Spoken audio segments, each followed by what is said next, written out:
Na passada sexta-feira, regressou ao Ecomuseu a 4ª edição das Conversas com História, uma iniciativa que promove o debate sobre temas um pouco esquecidos pelo tempo e que, neste serão cultural, são trazidos ao de cima e debatidos com os presentes. Nesta edição, ministrada pelo professor José Dias Batista e Enes Gonçalves, foram deixados testemunhos vividos sobre o fenómeno da Guerra Civil em terras de Barroso, como o ataque a Negrões e Cambedo ou ainda o ataque ao autocarro em Parafita.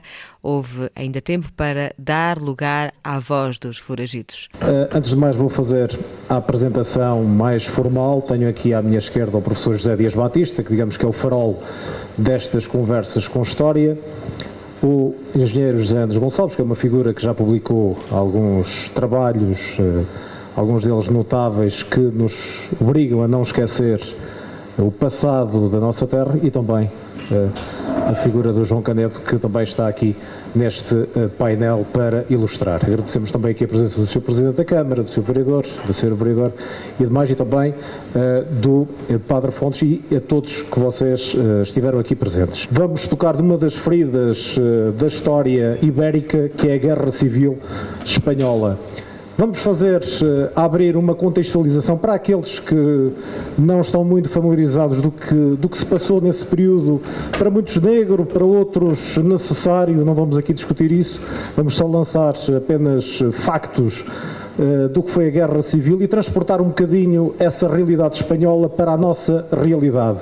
Enes Gonçalves deu início ao serão, contextualizando com alguns números do que seria a Espanha nos anos 30, estatísticas essas que conduziram, nesse período, à Guerra Civil. A Espanha em 1931, 503.061 km², 24 milhões de habitantes, metade da população, 12 milhões, era analfabeta. 8 milhões de pobres, 2 milhões de camponeses sem terra, 20 mil latifundiários são donos de metade do país. 3 pesetas era o salário médio dos trabalhadores. 1 quilo de pão custava 1 peseta. 20 mil frades, 31 mil padres, 60 mil religiosas e 5 mil conventos. 15 mil oficiais, 800 dos quais já eram generais. Um oficial para 6 homens, um general para 100 soldados. O rei Afonso XIII. Esta situação era um caldo que estava mesmo a pedir uma guerra civil. Nas eleições de 1931, os candidatos monárquicos são batidos. O rei Afonso XIII abdica. A direita conspira, José António Primo de Rivera funda a Falange. A esquerda organiza-se. Em 27 de março de 1939, as tropas rebeldes entram em Madrid. É o fim da Guerra Civil e o triunfo do fascismo.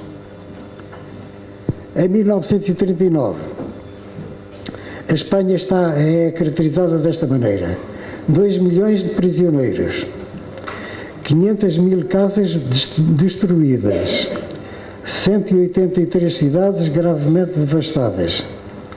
Em 3 anos, 1 milhão de mortes violentas, 500 mil exilados, um exército de 600 mil soldados, um partido único, a Falange, uma religião de Estado, a católica, um chefe único, o caudilho. Os salários regredem para o nível de 1936. Os grandes proprietários recuperam as suas terras, aumentando-as. A Igreja retoma os seus grandes domínios. Há um número indeterminado de desaparecidos. José Dias Batista, figura assídua neste serão, esclarece que a Guerra Civil em Espanha é uma guerra entre os mais pobres e os poderosos. Temos de meter isto na cabeça. Praticamente passou-nos ao lado. Hoje temos a sensação de que aquilo foi uma barbaridade.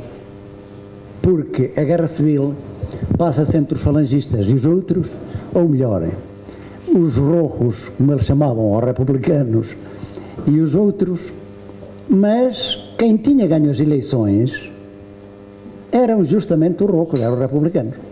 É preciso que a gente veja. Portanto, a Guerra Civil é dos poderosos contra os mais fracos. Esta é que é a verdade. Isso começou em 31 e acabou em 36, em 36 começou a Guerra Civil, acabou em 39 começa a 45 e acaba em 45, a Segunda Guerra Mundial. Antes de 46, Barroso não tem nada a ver com o que se passa, praticamente nada a ver com o que Portugal tem. Tem porquê? Tem porque há contratos entre Salazar e Francisco Franco Vaamonde. Sobre os refugiados, algumas figuras muito importantes entraram no país por Torém, como conta o professor José Dias Batista. Alguns dos participantes do serão falam ainda de lugares secretos nas casas que possivelmente serviram para esconder muitos dos refugiados que tentaram escapar às forças policiais. Os refugiados entraram sobretudo por Torém. Torém foi a porta de entrada em Portugal de milhares, de certeza absoluta, de milhares de galegos. Alguns extraordinariamente importantes. Alguns, como por exemplo o pintor Colmeiro, o próprio Castelau, que era amigo pessoal do que fala o Dr. Luís Souto. Passaram por ali pessoas extremamente importantes que o professor Manuel Barros, é o próprio Souto que diz, até lhe devíamos fazer uma estátua em Ourense. Mas tinha um processo diferente de atuar. Não nos tinha em casa porque de vez em quando, claro, era visitado não só pelos nossos guardas fiscais e republicanos, como pela guardilha espanhola que chegava a vir cá. Quanto à minha casa, tem lá um esconderijo que eu convido quem quiser ver, dissimulado numa parte da casa, no soalho. Imaginemos que é aquela carpete, era usada uma carpete por cima daquele soalho, por baixo levantava duas tábuas e essas duas tábuas davam seguimento para um esconderijo que tem cerca de 20 metros quadrados, onde se escondia, aquilo serviu precisamente antes da Guerra Civil Espanhola para esconder outras pessoas e bens e valores, e depois mais tarde serviu também de facto para isso, quando havia uma busca das autoridades portuguesas à procura dos fugitivos galegos. Eles aproveitavam, metiam-nos lá por baixo no tal alçapão, lá por baixo respiravam bem e que havia lá cerca de 10 ou 15 pessoas à vontade, punham-lhe a carpete, metiam as tábuas por cima, as autoridades iam à busca e não captavam nada. Já viu o segredo que tem lá em casa? Não. Estou a mostrar. Foi lá mostrar-me, então lá tem também um alçapão, como que enterrado, com alguns 20 metros também de área, e tem uma caixa do grão lá dentro atualmente. Podia ter sido, diz-me ele que seria para guardar o grão no tempo da fome, que era controlado pelo Grêmio, então escondiam-no ali, era a casa do Piolho, onde paravam os ciganos e os latãos, mas possivelmente também em Vilar Perdizes, esta casa também seria lugar de refúgio de galegos.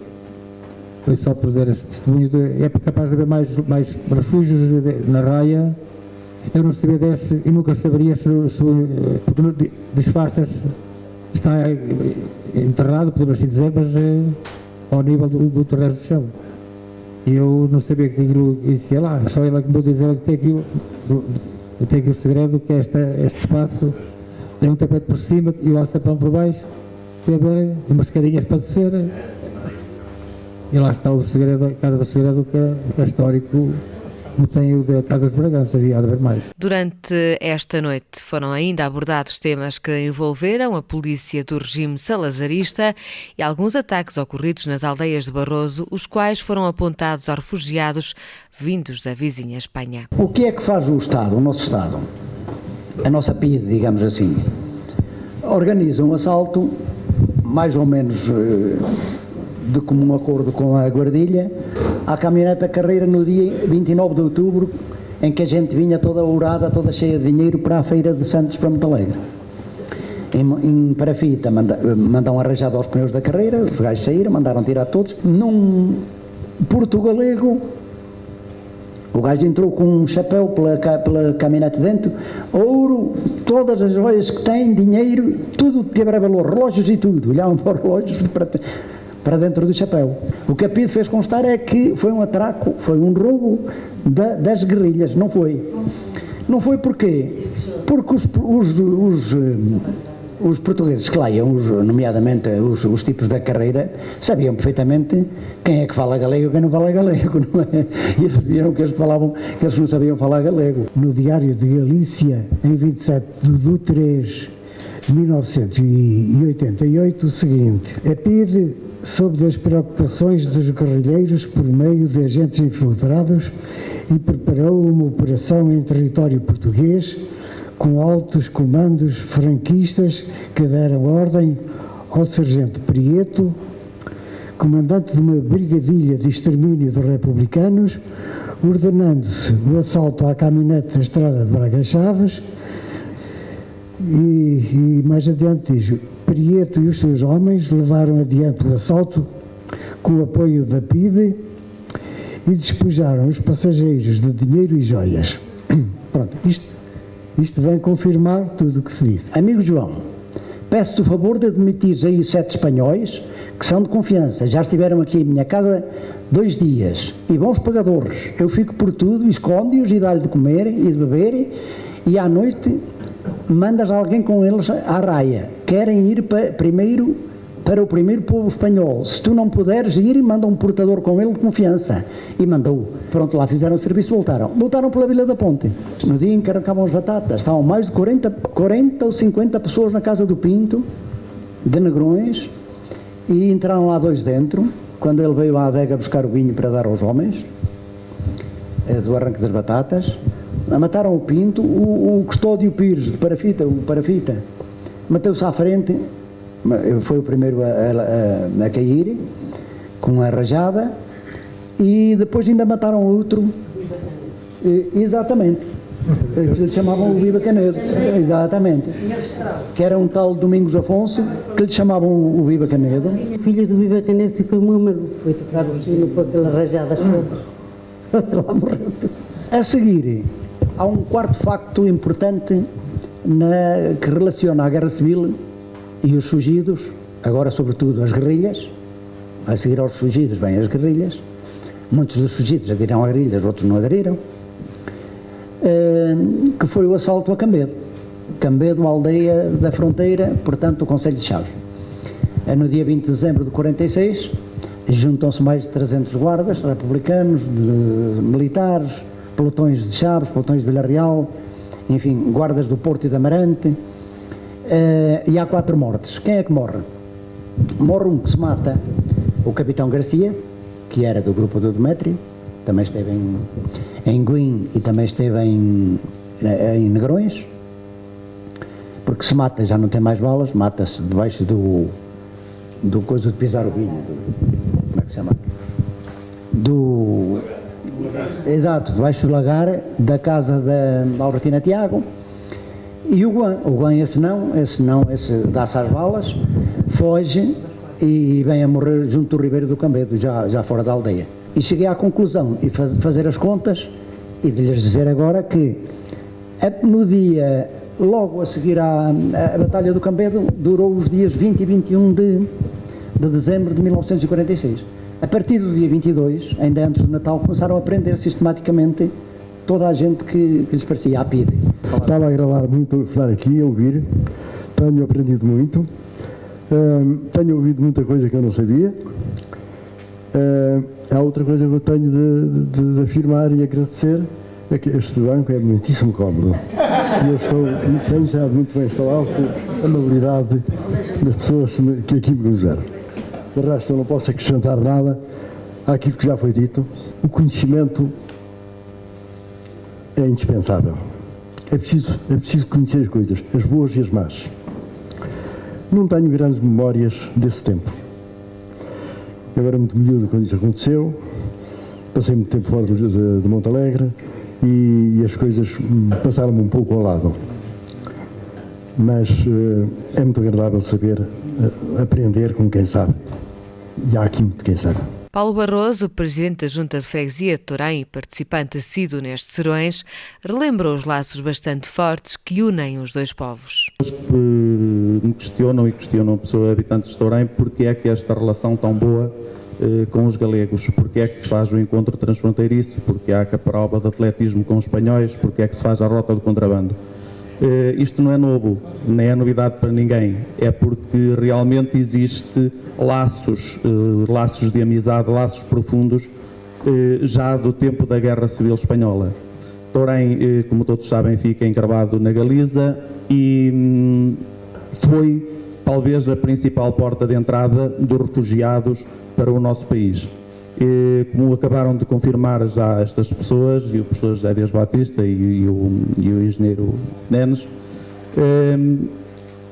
entraram por ali centenas ou talvez milhares de pessoas que depois dali partiam para outras localidades, inclusive para o estrangeiro, principalmente para a América Latina.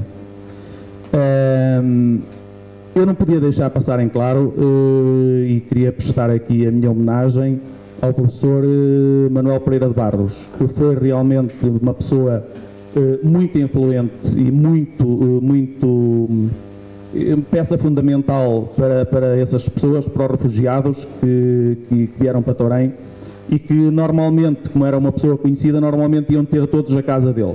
E ele tinha o cuidado, como não podia ter tanta gente em casa, tinha o cuidado de os distribuir por a casa dos outros. Quase que impunha que as pessoas os acolhessem. Eu hoje estive a falar precisamente com o neto do refugiado das Mãos, que esteve em casa ali dos Ponteiras. Ele era para estar presente, para testemunhar precisamente isso, mas motivos de saúde impediram-no e não pode estar aqui. No entanto, queria prestar aqui a minha homenagem ao professor Manuel Pereira de Barros, que bem a merece. Alguns dos presentes relembraram ainda a vida dos refugiados em terras portuguesas e os laços muitas vezes quase familiares que se criaram entre os espanhóis refugiados e as famílias que os acolhiam. Iam trabalhar para o campo e à noite vinham ficar ali. E depois os guardas, às vezes tinham a ordem de os prender, não é? Mas avisavam primeiro e eles escapavam-se, iam lá ver onde é que eles estavam e já não apareciam. Andava comigo ao colo, levava-me passear para um lado e para o outro, era que estava mais em casa, né? Os meus pais e os meus avós iam trabalhar para o campo e eles às vezes ficavam ali, porque não podiam ir. E ele tínhamos lá um quintal, andava comigo a passear pelo quintal adiante, para um lado e para o outro. E depois às vezes de ouvir os guardas, dizia-lhe, foge, você, que aí vem os guardas. E ele escapava-se. Foi muito meu amigo, era como se fosse família conosco. Fernando Rodrigues esclarece que estas conversas têm como finalidade, muitas das vezes, relembrar o passado para que sejamos capazes de construir um futuro melhor. Esta história da Guerra Civil de Espanha pode parecer um tema que não nos diz grande respeito, mas claro que hoje... Quer dizer, as coisas têm todas duas formas de ser vistas. Hoje fala-se muito na narrativa da crise, que é diferente da que era anteriormente. Bem, também houve uma narrativa da Guerra Civil e passado algum tempo houve outra narrativa da Guerra Civil de Espanha, ou da presença dos refugiados da Guerra Civil de Espanha em Barroso. Nós já passamos pela Guerra do Ultramar e muitos lembram-se do que foi o drama de muitas famílias.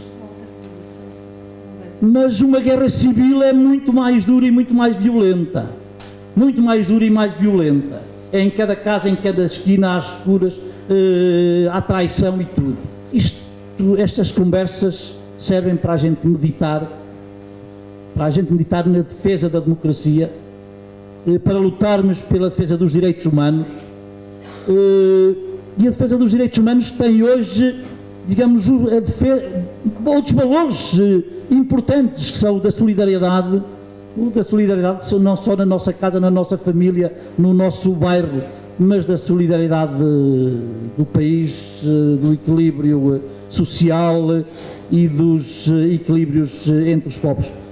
Acho que é para aprendermos a vivermos melhor uns com os outros que falamos de guerra, que é para nunca mais termos guerra. Alguns dos presentes, vindos de outras partes do país, mostraram-se bastante agradados com a possibilidade de participar nesta iniciativa. Boa noite, nós somos de Coimbra, aproveitámos agora uns dias e andamos aqui a conhecer uma parte de Portugal desculpem, que não conhecíamos.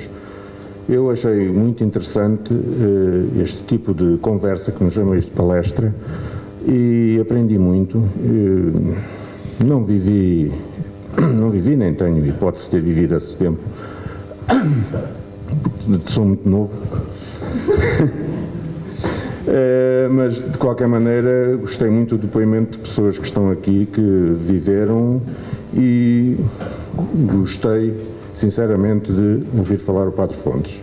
Foi um indivíduo que sempre ouvi falar, quer dizer, na televisão e noutros sítios, e aqui foi a primeira vez que o vi. De maneira que agradeço a oportunidade que me deram. Troca de vivências e histórias é um dos pontos importantes e fulcrais nestes serões. Apesar de muitas vezes as histórias serem conhecidas, há sempre um momento durante o serão em que as trocas de conhecimento acrescentam algo mais para além daquilo que é do conhecimento geral. Gostei muito de ouvir. Uma já sabia, mas fiquei a aprender mais. A história dos espanhóis, que já além de já saber, gostei de ouvir também para a parte deles. Agora, quanto aos espanhóis, realmente aquilo foi um terror. Eu conheço uma propriedade ao pé de mim que andavam a tirar as batatas na altura quando foi do Goão, que assaltaram a carreira. O criado deixou umas sacas espalhadas no terreno, o dono nos deitou toda a noite a estar à espera que os galegos os viessem atacar, e eles todos armados, e afinal eram as sacas das batatas. Apesar de ser a sua primeira participação, Enes Gonçalves mostrou-se bastante satisfeito, apesar de o tempo ser curto e muitas histórias ficaram por contar. Gostei, embora ficasse um bocado frustrado, porque havia coisas mais também importantes para dizer que ficaram, por falta de tempo, ficaram por dizer. Por exemplo, as autoridades de Montalegre sabiam perfeitamente onde estavam os refugiados, em casa de quem estavam a trabalhar, e nunca os prenderam, nunca fizeram buscas, porque não queriam realmente prendê-los. Não havia perigo para quem tinha refugiados em casa. E por isso os puderam explorar uns, tratar bem outros. Muitos dos participantes desta quarta edição mostraram-se bastante orgulhosos pela forma como o Barroso permitiu a entrada dos refugiados. E como nos conta Paulo Barroso, muitos deles conseguiram entrar através da fronteira em Tourém. Foi excepcional, foi muito elucidativo, porque demonstramos mais uma vez que somos um povo acolhedor, porque foi retratado aqui os refugiados da Guerra Civil Espanhola, que realmente entraram principalmente por Tourém, e se foram alojando por aí por concelho abaixo.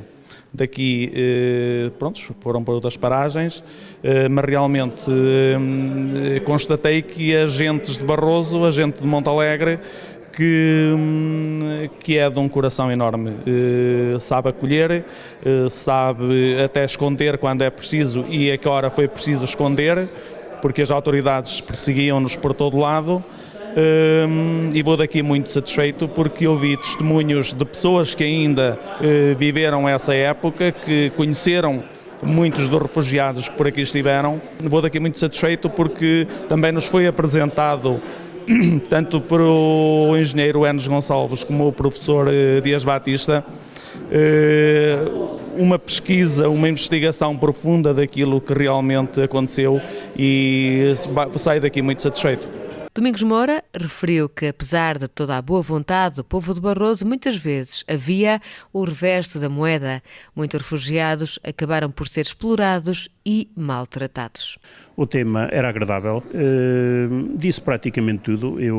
O que sei é de recordações e historietas rurais que o meu pai me contava, e houve ali um pormenor que não foi referido, que dá-se a ideia que os refugiados galegos aqui na zona de Barroso eram todos bem acolhidos, e que o Barrosão é tudo gente boa, gente que recebe bem os outros, que os trata bem, que os mantém bem, boa cama, boa mesa e boa dormida.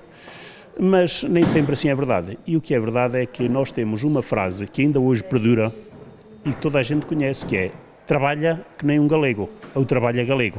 O que é que isso quer dizer? Quer dizer que o Barrosão, no tempo da Guerra Civil e no tempo desses refugiados, e mesmo depois da Guerra Civil, que ainda aqui perduravam alguns, os barrosões foram muito oportunistas, isto é, escravizaram, de certo modo, os galegos que para aqui vinham, com exceção daqueles que traziam e tinham outros meios. Nessa altura, e disse-me o meu pai, que a peseta chegou a valer 7,500, 7 escudos e 50 centavos. Era bom que as pessoas recordassem que havia refugiados que trouxeram muito dinheiro. Esse dinheiro foi oportunamente apanhado por algumas pessoas importantes do Barroso, que deu origem a episódios menos dignos. Enes Gonçalves relembra ainda as trocas comerciais entre o Barroso e Galiza e acaba por referir também um lado humano que em tempo de guerra foi posto à prova. O comércio aqui do Barroso foi de uma deselegância, para não dizer uma coisa pior, em relação aos espanhóis, porque espremeram-nos indecentemente, exploraram-nos até à medula. Os comerciantes puderam, alguns naturalmente compravam as autoridades portuguesas da fronteira e espanholas, passavam com mulas carregadas de géneros para a Espanha, que não tinham que comer, não tinham nada, e quando não tinham dinheiro traziam-lhe o ouro e os objetos de valor que tinham, vinham com as mulas carregadas outra vez. Isso acho que foi muito imoral. Foi imoral, não nos colocou bem. Durante esta edição, bem como em edições anteriores, a presença galega fez-se representar, desta feita por Henrique Alfonso, que recordou uma história da sua infância relativamente ao seu avô, também ele refugiado da guerra. Pois me trasladei no tempo. Os aquí non contaba de que a través dos profesores me poderán trasladar no tempo de cando tiña 5 ou 6 anos. Tiña a vivencia do meu avó, no? De cando na Guerra Civil Española, na posguerra, pois o meu avó estaba escondido debaixo da casa, non? Entonces nesas vivencias, pois eu tiña 5 ou 6 anos e hasta un día recordo que os falanxistas chegaron a casa da miña avó unha noite, eran as 2 ou 3 da mañán, e nos levantaron a todos e nos puseron a meus irmáns e a mí unha pistola na cabeza para dicirnos onde estaba o noso avó, non? Imagínate, 5 ou 6 anos chorando e os falangistas coas pistolas intentando saber onde estaba o avó. O que pasa a miña avó, a miña familia nos tiñan enseñados que non podíamos dicir nada. Nos polo día, o meu avó estuvo durante un ano escondido na terra, debaixo da casa. Despois dese ano, imagina, da crueldad que tiña esta xente, sabes, non era xa por unha condición xa política, que podías pensar de unha maneira diferente, non? Era por o simple feito de mirarle mal, unha mal mirada, pois parte da miña familia tuveron que emigrar a Argentina. Esas foron as miñas vivencias e que quedaron gravadas e hoxe, pois, voltei a recordalas aquí, na vosa terra. Pero recordelas con vos sentimentos, sabes, de alegría. Porque o meu avó, gracias a él, os estou aquí porque foi o que me enseñou o arte, como decía arriba, non?